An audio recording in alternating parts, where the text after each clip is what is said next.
Прямой диалог со слушателем. Государственная телерадиокомпания «Лотос» в эфире. Меня зовут Марина Ли, за пультом режиссер Дмитрий Слободенник. Здравствуйте.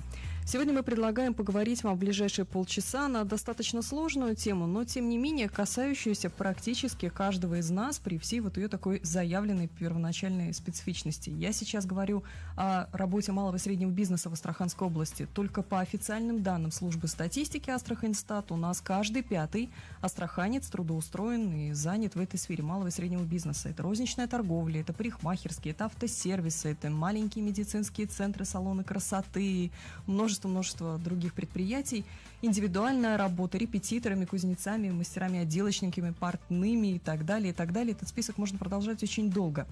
И вот сейчас, будучи в ситуации объективной такого экономического кризиса, причем справедливости ради скажем, что он не только российский, не только астраханский, он действительно общемировой, потому что вынужденный простой случился не только в нашей экономике.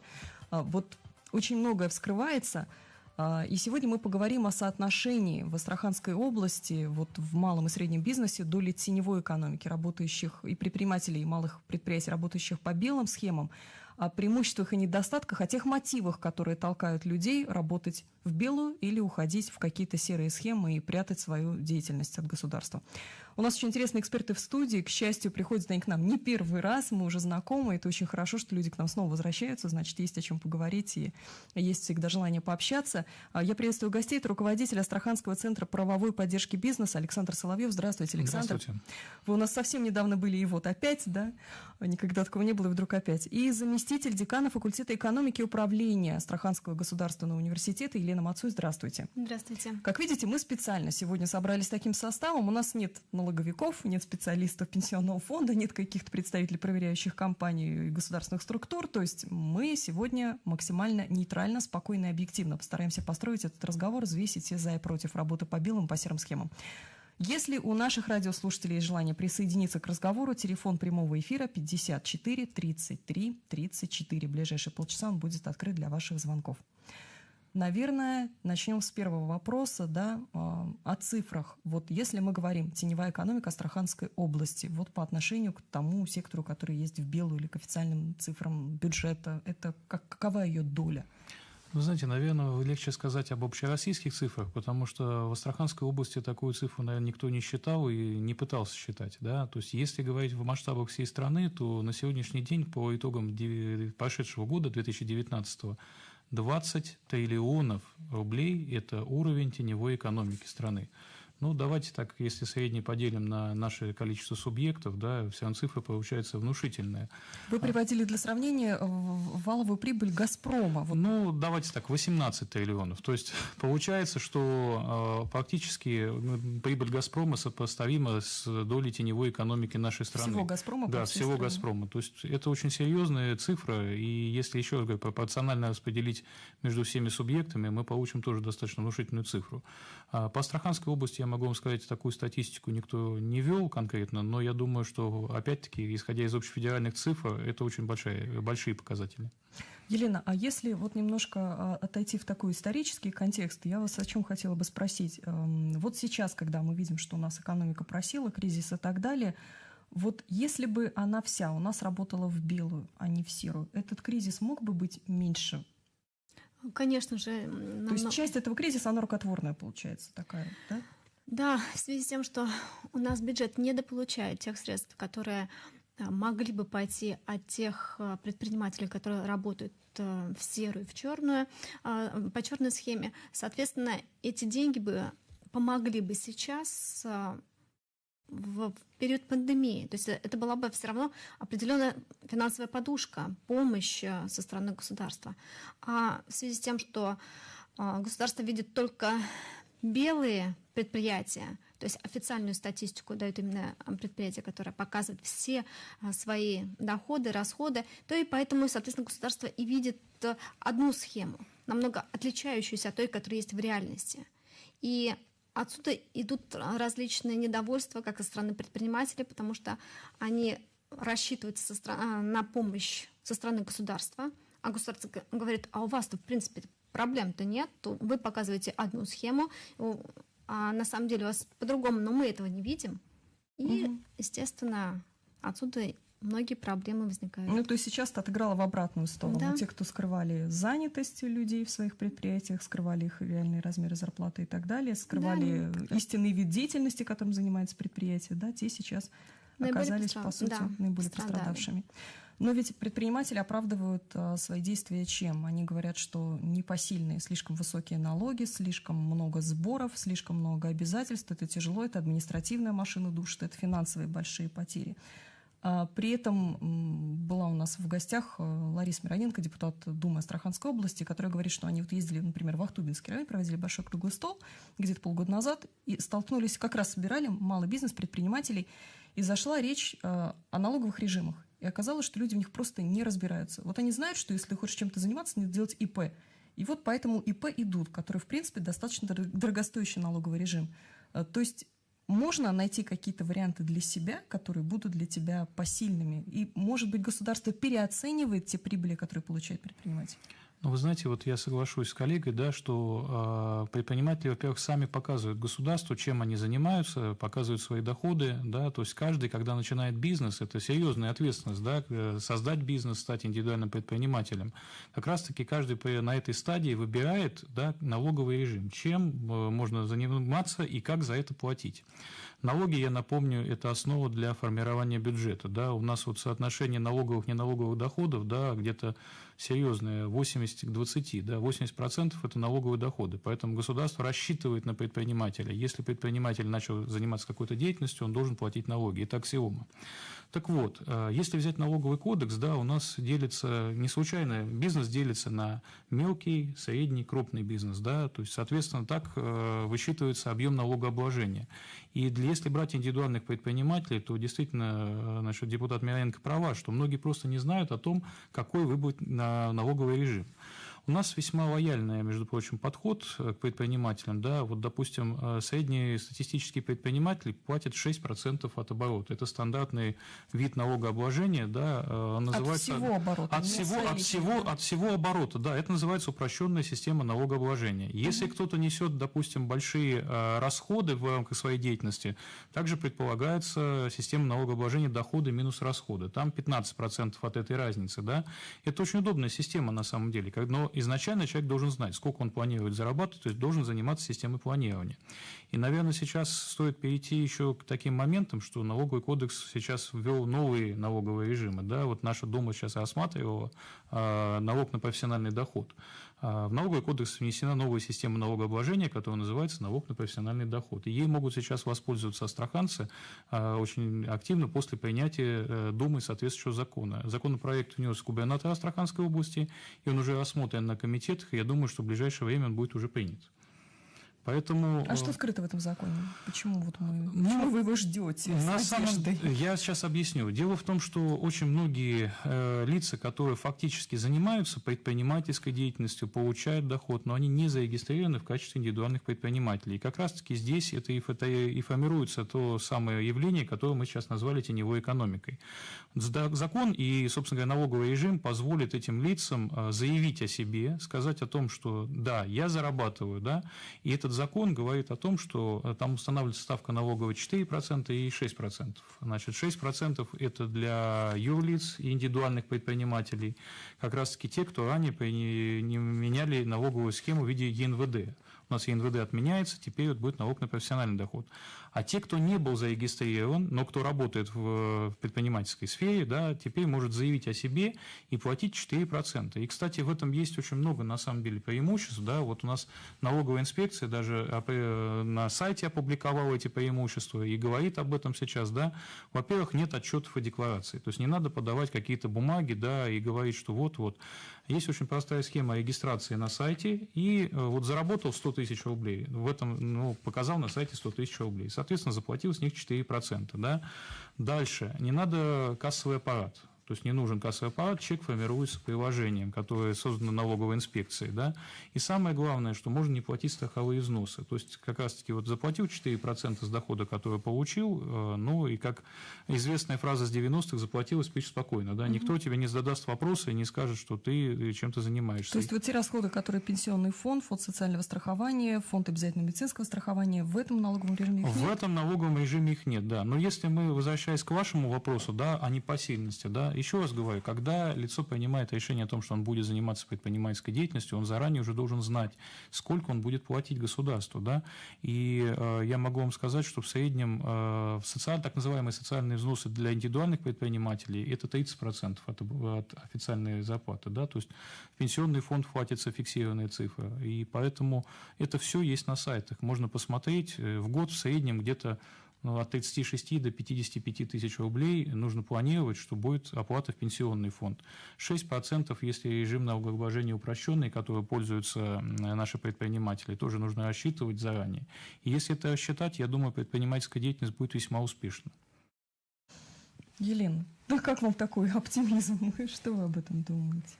Действительно, многие проблемы у предпринимателей именно складываются из-за того, что не знают те возможности, которые предоставляет и государство, те условия, которые, в принципе, есть для предпринимателей. И в связи с этим, естественно, много проблем и у самих предпринимателей возникает. Действительно, если у нас будет введен закон на профессиональную деятельность, это действительно будет плюс для бюджета. Коллега, по-моему, говорил, 67% идет в местный бюджет. Это плюс для самой области.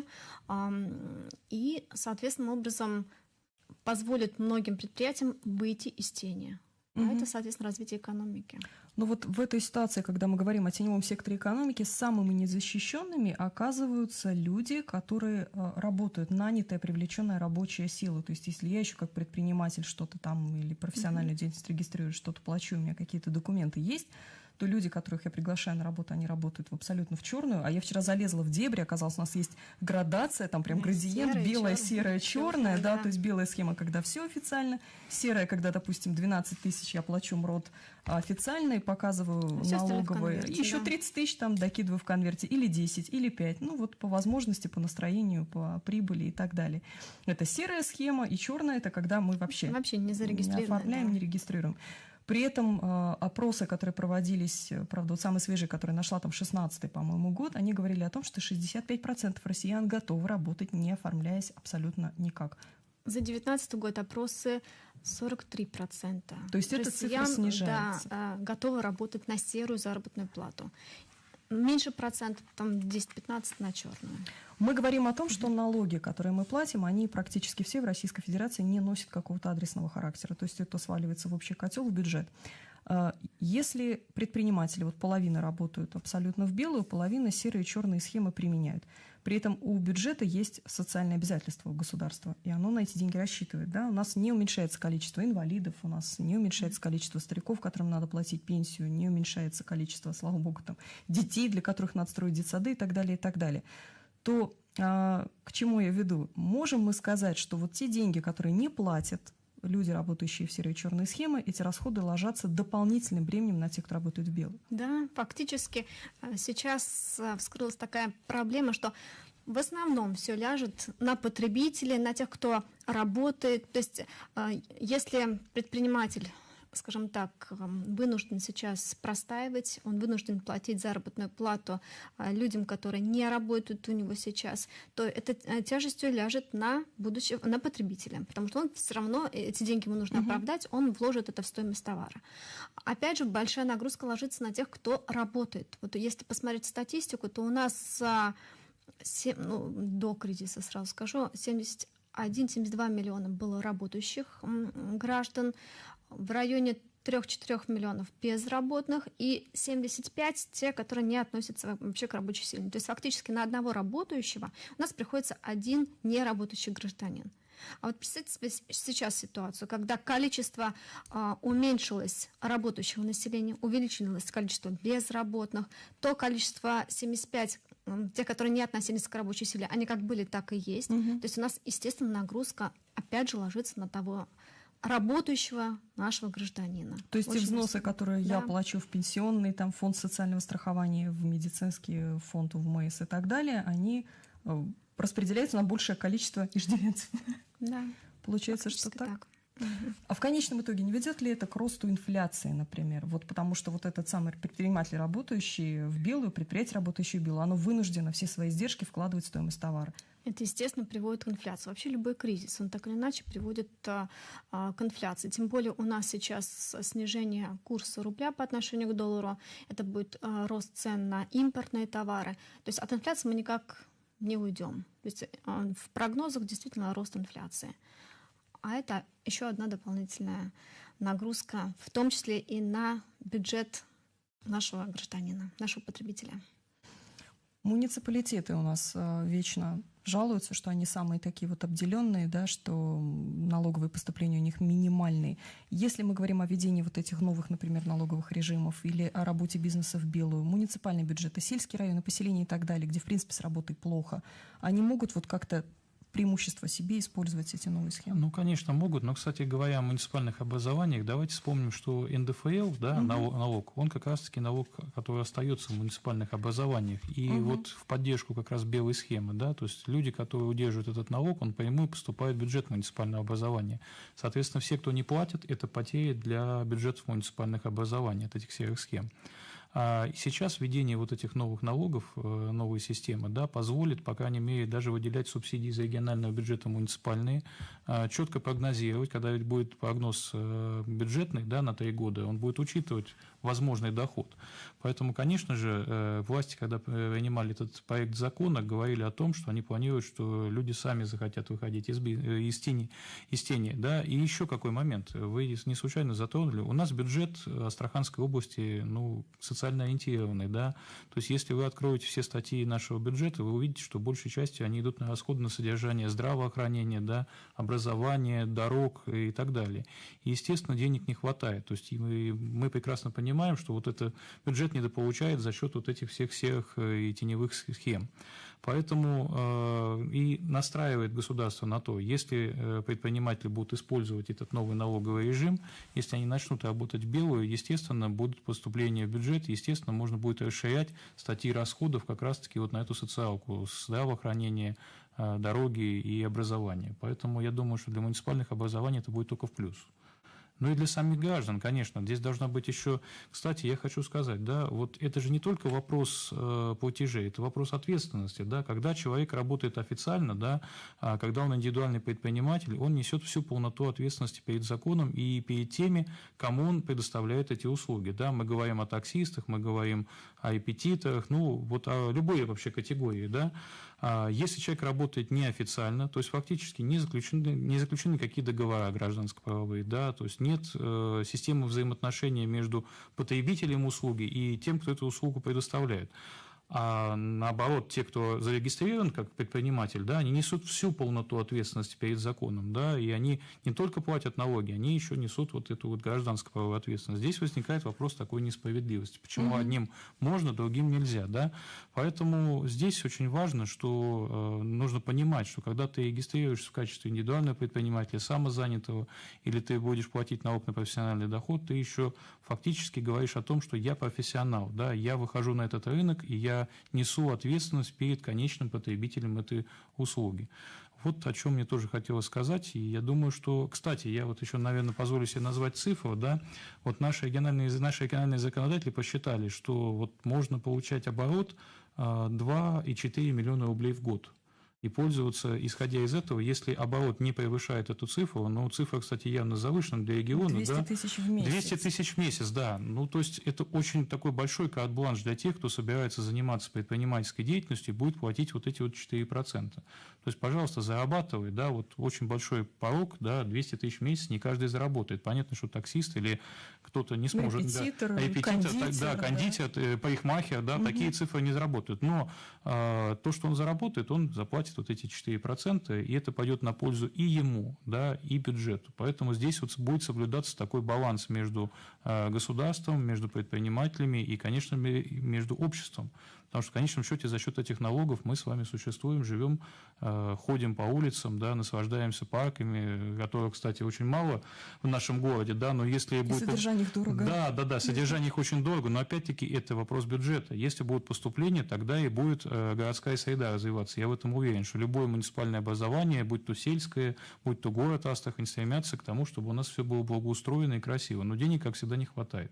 Поэтому вот как раз такие законы и принимаются для выхода из тени, чтобы в том числе совершенствовать ту городскую среду и среду государственных услуг, потребителями которой мы все являемся.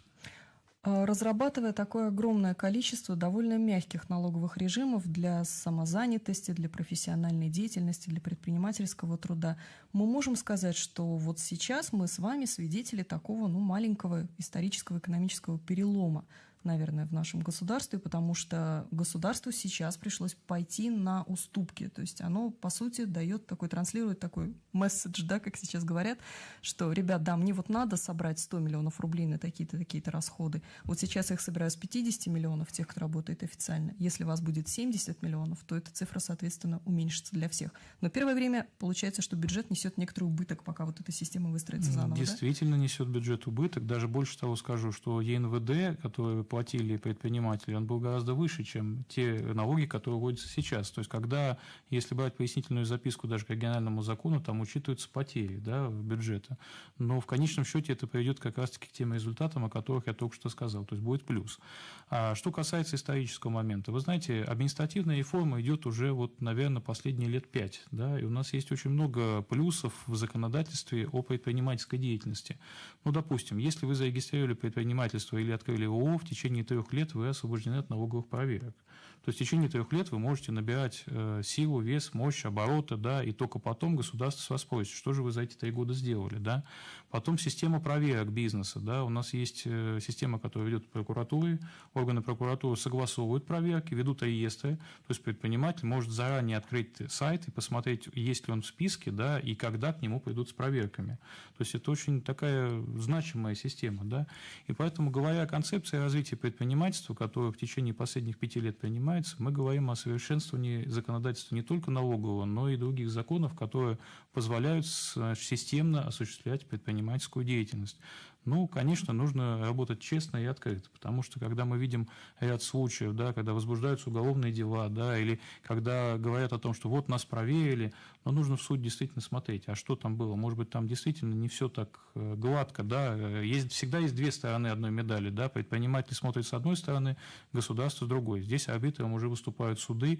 Кстати, я хочу сказать, что по многим делам, когда предприниматели идут, оспаривают какие-то действия, да, предприниматели выигрывают суды и говорят о том, что да, государство было неправо, налоговое было неправо, неправильно начислили пени, штрафы. То есть здесь, еще раз, я призываю к тому, что свою предпринимательскую деятельность нужно очень четко планировать, да, и знать, чем вы занимаетесь, как вы занимаетесь и что вы собираетесь с этого получать. Скептики вам ответят, что планировать, особенно в нашей стране, и в этом году, наверное, что-то очень давайте сложно. Так, я сделаю ремарку, хотя бы на какой-то краткосрочный период. В любом случае, даже если вы спланируете свою деятельность на ближайшие 3-4 месяца, я не думаю, что что-то глобальное поменяется. Если вы открыли предпринимательство, то вы знаете, какие вы цели ставите, из чего вы хотите получать прибыль. И, по крайней мере, какую вы хотите получать прибыль. Елена, у меня такой вопрос к вам, если продолжать тему такого посыла, исторический перелом. Вы упомянули о том, что с каждым годом мы наблюдаем уменьшающееся количество людей, которые согласны работать по серым и черным схемам, если мы уже говорим о привлеченной, нанятой рабочей силе. Как вы думаете, с чем это связано? При том, что люди ведь критикуют пенсионную реформу, пенсионную систему, но все равно хотят работать белым. Я думаю, что вот после этого кризиса больше людей захочет работать именно по белой схеме. Видно потери. Потери то, что они теряют. Потому что человек, работающий по серой и по черной схеме, что это значит? Это он не получает ни нормальных больничных, не получает социальных каких-либо выплат после того, как он по какой-либо причине уволится, да. Он не получает социальную... Профессиональные заболевания, травмы, да. Все остальное, да. То есть он в этом теряет, причем теряет достаточно много. И сейчас вот это как раз наглядно, и мы увидели, что те люди, которые работали даже по серой схеме, они... Ведь государство что предоставило? Кредитные каникулы, льготы определенные, да? Но если у меня по серой схеме была начислена заработная плата, то, соответственно, я никаких вот этих льгот не получаю вообще нигде. А это большая... Мало того, что работодатель, он, если он, конечно, очень хороший, у него хороший бизнес, он может вам также продолжать платить. А если вы сидите дома, ничего не делаете, и он вам платит самую минималку, и при этом вы не можете претендовать на какие-то дополнительные льготы со стороны государства, то как раз налицо, что все-таки лучше работать по белой схеме. Александра, вы все-таки руководите Центром правовой поддержки бизнеса. Я знаю, что сейчас такой, выражаясь таким вульгарным выражением, вой стоит, да, со стороны очень многих предпринимателей. У нас буквально 2 минуты до конца эфира, которые жалуются, что чувствуют себя обманутыми вот в тех обещаниях, которые транслировались о том, что за период простоя им хотя бы вот помрот на каждого нанятого работника выплатит и так далее. Вы анализируете непосредственно обращение, жалобы и разбирательства по этому поводу? Что там скрывается? Да, анализируем. Вы знаете, я хочу так сказать, что сейчас вся помощь привязана к АКВЭДам. Да? Я обращаю внимание, что когда предприниматели регистрируются, они выделяют вид экономической деятельности, которым они будут заниматься. Да? И как раз-таки сейчас именно от этого зависят все меры поддержки. Очень многие до этого не придавали этому вообще никакого значения, а теперь получается так, что получаются только те, которые определены правительством АКВЭДы. Да, но, кстати, сейчас в правительстве обсуждается вопрос возможного расширения АКВЭДов для помощи. Поэтому здесь еще раз обращаю внимание, и когда я общаюсь с предпринимателями, я говорю, вы внимательно смотрите, чем вы занимаетесь и что вы показываете государству. В частности, вот по этим АКВЭДам. Да? То есть, если кто-то занимается одной деятельностью, нужно обязательно говорить о том, что эта деятельность основная, да, и в таком случае получить меры поддержки. Ну и, конечно же, столкнулись с тем, что многие не оформляли своих работников, а эта адресная помощь зависит от того, если были оформлены официально, были оформлены работники, да, были отчисления в пенсионный фонд. Только в том случае получается мера поддержки. И как раз-таки предприниматели зачастую говорят о том, а мы не получили, но я задаю вопрос, а вы сдали отчетность в пенсионный фонд, вы оформляли работников, и, к сожалению, получаю отрицательные ответы. Да. Но, кстати, если даже один генеральный директор ВОО или один индивидуальный предприниматель, он может получить такую адресную помощь. Спасибо вам большое. Стремительно пролетает эфирное время. У нас буквально 20 секунд до конца эфира. Вспоминаю, опять же, одну из гостей нашей студии. Это была дама из налоговой, которая сказала очень интересную ремарку. Она говорит, у нас человек, сдавая квартиру в аренду, не хочет платить налоги с полученной прибыли, укрывая от государства этот доход. Но когда квартиранты затопят, сожгут или что-то украдут, он бежит к государству и требует защитить его имущество и его права. Всегда надо помнить об этом социальном договоре, да, и о том, что он, в общем-то, двухсторонний и выгоден для всех сторон. Спасибо вам большое. У нас в гостях сегодня были руководитель Астраханского центра правовой поддержки бизнеса Александр Соловьев и заместитель декана факультета экономики и управления Астраханского госуниверситета Елена Мацуй. Спасибо вам, что пришли. Я думаю, что мы еще вернемся, потому что тема действительно интересная. И всего вам доброго в вашей деятельности, успехов. До свидания. Спасибо. Поправки к Конституции.